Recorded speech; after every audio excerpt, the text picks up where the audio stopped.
नमस्कार. आत्ता आढावा घेतला आणि आपल्याला सांगताना मोठं समाधान वाटतंय, आनंद वाटतोय. आपल्या महायुती सरकारने अतिवृष्टी झाल्यानंतर या अभूतपूर्व परिस्थितीमध्ये, झालेल्या अभूतपूर्व नुकसानाच्या परिस्थितीमध्ये आपल्याला अभूतपूर्व मदत करण्याचा शब्द दिला होता, ऐतिहासिक अशी मदत करण्याचा. आणि त्या अनुषंगाने आपल्या धाराशिव जिल्ह्यात शेतकऱ्यांना जे काही नुकसान झालं त्याच्या पोटी अनुदान, त्याच्यानंतर रबीच्या पिकाच्या अनुषंगाने 10,000 रुपये हेक्टरी जे अनुदान दिलं होतं ते, आणि शेतजमीन जी खराब झाली त्याच्या अनुषंगाने जी काही मदत, असं आपल्या धाराशिव जिल्ह्यामध्ये साधारण 1,200 कोटी रुपये आतापर्यंत वितरित केलेत. अतिवृष्टी, अवकाळी पाऊस आणि हे जे काही आपलं नुकसान झालं त्या अनुषंगाने मी परत एकदा रिपीट करतो की आपल्या धाराशिव जिल्ह्याला साधारण 1,200 कोटी रुपये हे आतापर्यंत मिळालेत, वितरित झालेत, शेतकऱ्यांपर्यंत पोहोचलेले आहेत.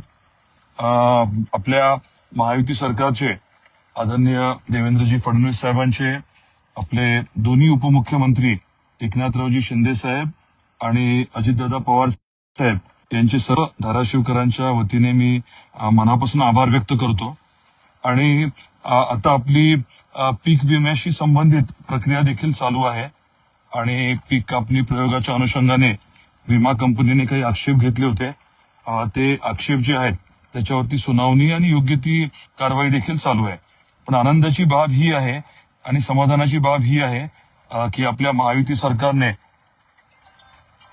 दिलेला शब्द जो आहे तो पूर्ण पाळलेला आहे आणि एवढ्या मोठ्या प्रमाणामध्ये निधी आपल्याला उपलब्ध करून दिला आहे या अडचणीच्या काळामध्ये. त्यामुळे परत एकदा सरकारचे आणि मुख्यमंत्री महोदयांचे, देवेंद्रजींचे मी मनापासून आभार व्यक्त करतो आणि आपल्या सर्वांना विनंती करणार आहे की जसं आपल्याला शक्य होईल आपण देखील महायुती सरकारचे आणि आपल्या आदरणीय नेत्यांचे योग्य पद्धतीने आभार मानावे. अगदी आपण देवेंद्रजींना मेसेज केला, एखादं पत्र पाठवलं तरी मोठी ऊर्जा मिळते. कारण एखादं चांगलं काम केल्यानंतर त्याच्याबद्दल कोणी दोन शब्द चांगलं बोललं तर मग अजून हुरूप वाढतो आणि अजून जास्त ताकदीने काम करण्याची इच्छा होते.